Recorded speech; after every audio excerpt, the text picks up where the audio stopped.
અરવલ્લી જિલ્લાના મેઘરજ તાલુકાના ગ્રામ્ય વિસ્તારો પોસ્ટ વિભાગને લગતા કામો ખોરવાયા। અરવલ્લી જિલ્લાના મેઘરજ તાલુકાના પોસ્ટ વિભાગના જીડીએસ કર્મચારીઓ પડતર માંગણીને લઈ અચોક્કસ મુદતની હડતાલ પર ઉતર્યા છે, જેને લઈને મેઘરજ તાલુકાના ગ્રામ્ય વિસ્તારોમાં પોસ્ટ વિભાગની કામગીરી ખોરવાઈ છે, જ્યારે અરજદારોને પણ ભારે હાલાકી વેઠવી પડી રહી છે। પોસ્ટ વિભાગના કર્મચારીઓએ એકત્રિત થઈ સૂત્રોચ્ચાર કરી પોતાની પડતર માંગોને લઈ રજૂઆત કરી હતી। તાલુકાના તમામ ગ્રામ્ય વિસ્તારની પોસ્ટ ઓફિસના કર્મચારીઓ હડતાલમાં જોડાયા છે, તેમજ જિલ્લામાં અલગ અલગ તાલુકાઓમાં પણ જીડીએસ કર્મચારીઓ હડતાલ પર ઉતર્યા છે।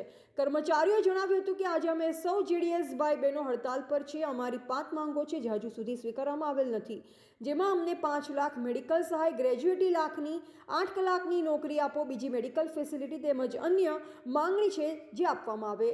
રહીમભાઈ ચડી છે, હું ઓલ ઇન્ડિયા જીડીએસ યુનિયનનો સેક્રેટરી છું, સાબરકાંઠા અરવલ્લી બંને જિલ્લાઓના ભેગા।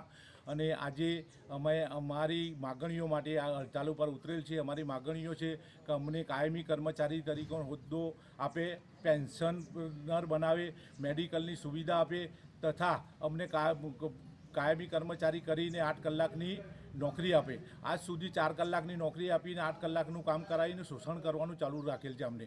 અને આજ સુધી અમને કોઈ મેડિકલ સુવિધા કે કોઈ ગ્રેજ્યુએટી કે કોઈ કાયમી કે કોઈ પેન્શનનો આજ સુધી કર્મચારીને કરેલ નથી। રિપોર્ટર ઉદાભાઈ ડામોર, મેઘરજ।